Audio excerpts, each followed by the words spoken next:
Hi, everyone. Thank you so much for being here. I know there's other cool stuff on the go, so it really means a lot that there's so many faces in here now. And yeah, thank you so much to Amaze for giving me the chance to talk. This is my third Amaze in a row, and I spoke about games for the first time at Amaze in 2015 and realized it's something I really love doing, so I'm very honored to be here. Thank you so much. So yeah, my name is Ben Rausch. I am 1/3 of Team Lazerbeam, which is a game punk band. We have a game on show that you guys can play around the corner called Dress to Express Dancing Success. We make very short, very cute, very weird, very personal games.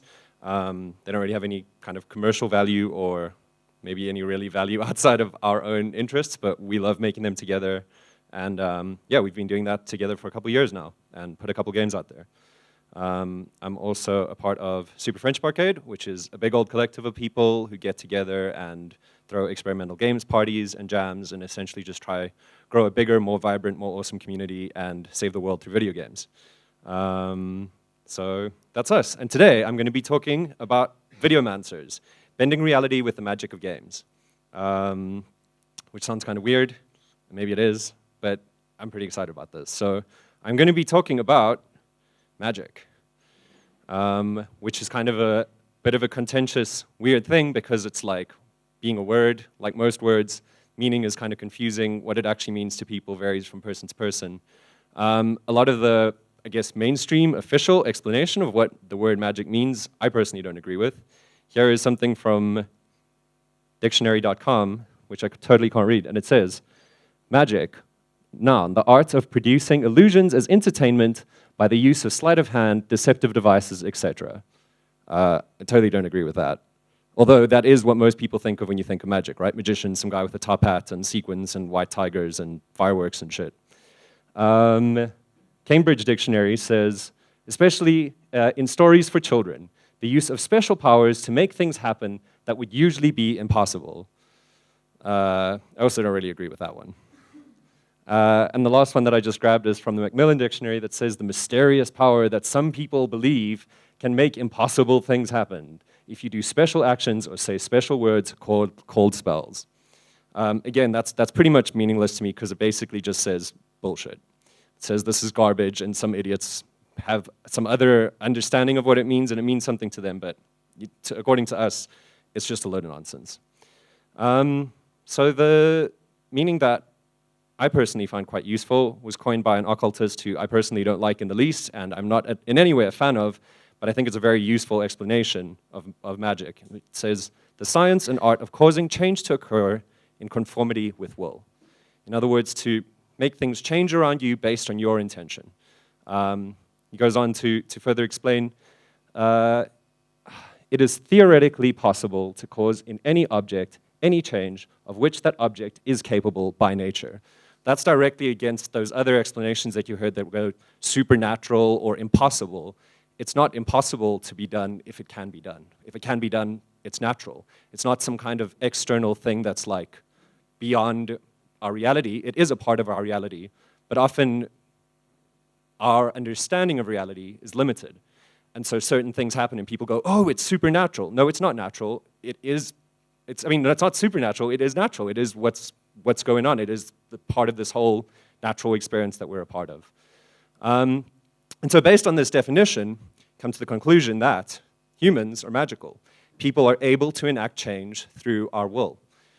Whether that's just something as simple as making a sandwich to feed to someone, or constructing a skyscraper, or making a video game, all those things stem from people initially having that intent, having that will to do something, and acting on that and making something happen, and causing change in the reality around them that leaves the world different to how it was before. So a part of magic or in modern society, a lot of the time, a lot of magical practices termed occult. And that's a term that essentially only means hidden. And it sort of works on multiple levels. In a way, it connects to higher realms of consciousness, interdimensional communication, weird, deep stuff that connects to stuff that we don't see in the world around us now. But in other ways, it's hidden simply because this information has been hidden from people. It's information that has been carried across centuries in secret societies essentially hidden from public knowledge, and only few people have understanding of magical practice, of the idea of ritual, of the idea of being able to enact this change. And for most people, that power is stripped away from them. They don't realize that they're magical. They don't realize that they can change things. They simply feel mundane and ordinary, and the truth is that they aren't, that every single person is capable of doing incredible things if they have the intent and if they have the willingness to follow through on that intent. So how does magic work? Magic works essentially through spells, which could be as simple as you slicing up the bread to make the sandwich and slicing up the rest of the stuff and putting it all together and then being like, cool, here you go. Or planning out the building, getting a whole bunch of people involved, spending potentially tens, decades of like time and energy to construct this thing, and there you go, now we have a building. So I wanted to quickly talk about the components of a spell. So the first one, of course, is the intent, what the intent of the magician is in order to enact this change. Why are you doing this spell? Why are you here in the first place? What is it that you're hoping to get out of this ritual? Then it's knowledge, of understanding what you need to do in order to get this change to come into being. Physical objects.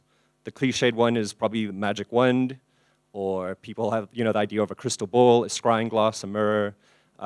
Swords feature a lot as well. Or it can even be like simple components, elements or whatever that need to be pulled together. Then there's symbols, and this sort of exists on two levels. There's firstly the idea of being able to sort of trace out and draw a symbol, saying like, oh, if you want to summon or do this thing, you make this, or you want to create this protection, you do that. There's also the thing of sigils, which is basically condensing your intent into a single symbol that symbolizes the change that you hope to see. And then there's performance.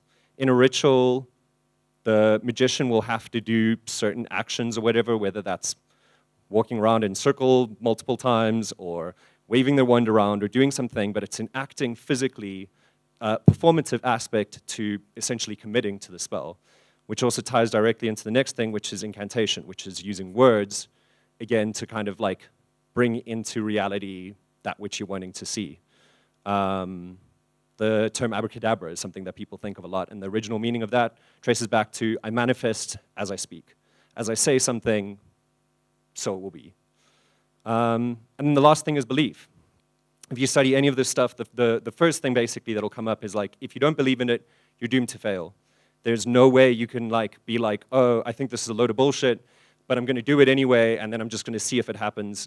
Nothing's gonna happen. You have to believe in what it is that you're gonna do. So connecting that back to making games, what are the components of a spell for a Videomancer? Not surprisingly, again, it starts with intent. Why is it that you're making this game? What is your motivation? What are you hoping to get out of this? What change do you want to see in other people and in the world around you?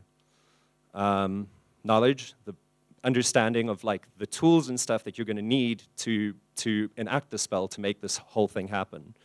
And a lot of the times this can be a stumbling block, but I think in our modern age, a lot of the times that's not nearly as important as having intent in the first place, because you can gain that knowledge, you can learn what you need to learn to do what you want to do. Objects, this is pretty much like hardware and stuff. This is a huge hurdle for many people, is not actually having access to equipment and stuff that they can actually perform videomancy with, that you can actually make games with. Symbols is an interesting one for me. And I think more so than the idea of being able to sketch out symbols beforehand, the idea of condensing all your intent into a single symbol, like a sigil that represents what you're trying to do, that's essentially the final like exe or whatever of a game. It's lines of ones and zeros in an incredibly complex pattern that means that essentially someone else is then able to unlock the spell based on this symbol that you've created. Performance, I feel like this is basically, if you have to think about it in game dev, the idea of actually speaking, having a voice, and going out to people and saying like, hey, I made this thing, do you want to play it? Here it is. Without that, whatever you've made, your symbol will basically just be lying somewhere and not land up on someone else's computer and won't be experienced. And yeah, that basically ties in directly with incantation as well. And finally, with belief, you have to believe in something that you're doing. If you don't, you won't put it out there. And I've been there a lot. I think probably everyone in this room has been there. And there's also a space to be like, I don't believe in this anymore. This project was stupid, and I'm giving up on it. I'm not wasting any more time on it. But if you want a spell to like reach its full potential, to actually get out there, at some point you have to believe enough in what you're doing to be like, there it is, take this thing, play with it. Maybe it's kind of shit, maybe it sucks, but like I believe in it enough to share it with the rest of the world. So where I find Videomancy super interesting is it's essentially a two-part magical relationship. There's the magic of the developer creating the game in the first place, but there's the magic of the player experiencing the game as well. Without the player, the magic of the game developer means nothing. You have to have the participant that essentially unlocks the spell, experiences it, and is then that change happens within them. And in exactly the same way, you kind of go through the same things, right? You have the intent of the player to play the game. Why do they want to play the game? What are they hoping to get out of it? Knowledge how to actually make the game run, the physical objects, the hardware that they need to play it, and this might be controllers or whatever. It can get really interesting where you start getting into experimental, custom-built controllers because the magical experience for the player is that much more special with, because it's stuck in my head, something like Final OS. It means a lot more engaging with an object like that. The experience is that much more magical than sitting and typing on a keyboard as if you're at work. Symbols. This comes back to that same sigil that the developer made. But now the player needs to download and gain access to this file so that they have the symbol to trigger the game. Performance is essentially the playing of the game. We don't really think about it that often because they're very often very small gestures. But playing a game is a physical experience, and to continue through it and go further, you as a player need to give physical input, and the game gives you back audio, visual, potentially sensory input.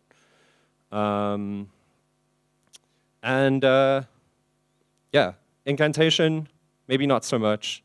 You can swear or laugh or have fun or verbally further enjoy the experience of playing a game, but unless it's a very particular kind of game, the vocal side of things isn't that important.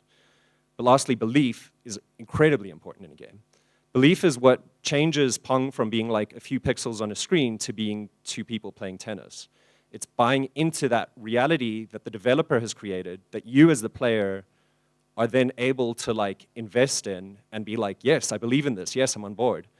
And this is, I guess, where a lot of people struggle with games. Maybe they don't have that ability to buy into the world of these flashing pixels on a screen as an actual space that they're able to live in and something compelling that they want to be a part of.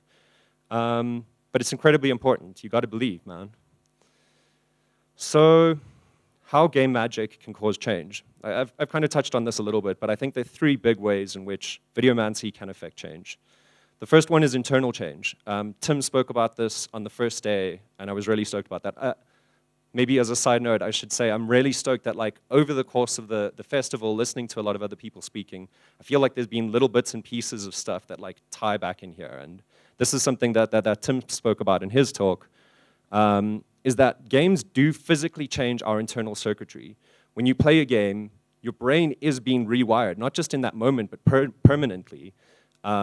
And vibrational frequencies, sound, and light are incredibly powerful. And often we don't even realize the impact of what we're putting into our bodies and what they can be doing. But if you're making a game and you have someone's attention in a moment, that's an incredibly powerful thing. And even if it's a very short game, that can really have like lasting change on someone. And through that, kind of leads on to the next thing, which is behavioral changes. If you've played a game that makes you think differently about something, it will change how you'll react in a certain situation. Like, in general, I think we're very often inclined to dismiss the power of games to actually change people's behavior because of weird, frantic people being like, oh, video games are going to make my kid a serial killer or something like that. But games do have a real power to like enact real change on people that changes the way in which they act. It can change the way that you think about things. It can change the way that you feel about really important stuff. And in key, crucial moments, change your decisions and your behaviors. And that, in turn, can lead to societal changes. If a group of people, thousands of people, are all playing a game that teaches people or that encourages people to be more decent and kind to each other, the society around them will be more decent and kind. And in turn, that kindness will, like a domino effect, ripple through the society, that even people who haven't played the game or had that experience in the first place start behaving differently, start acting in different ways, that the society itself restructures around the idea of this initial spark, sort of, fed on by that videomancy. So I wanted to talk a little bit about good game spells. I want to quickly line up this other file. Oh, that's not going to work. So yeah, examples of good game magic.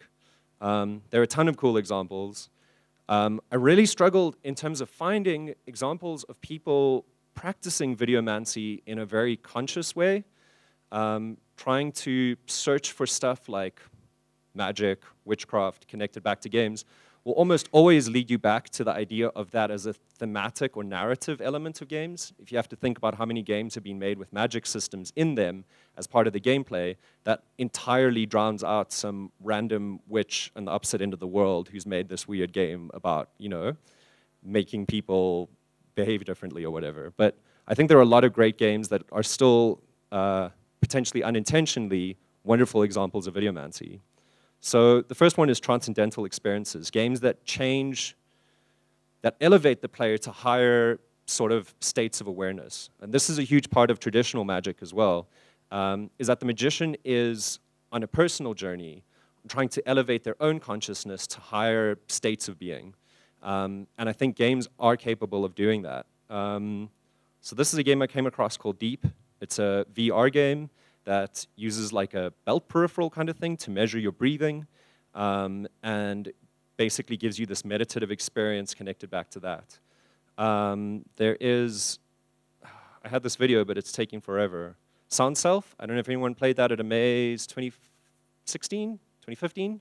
Sound Self's also like a audio-visual trip, basically, that connects back to the player's breathing and voice, that you need to essentially chant, take in air, hold air, breathe out air.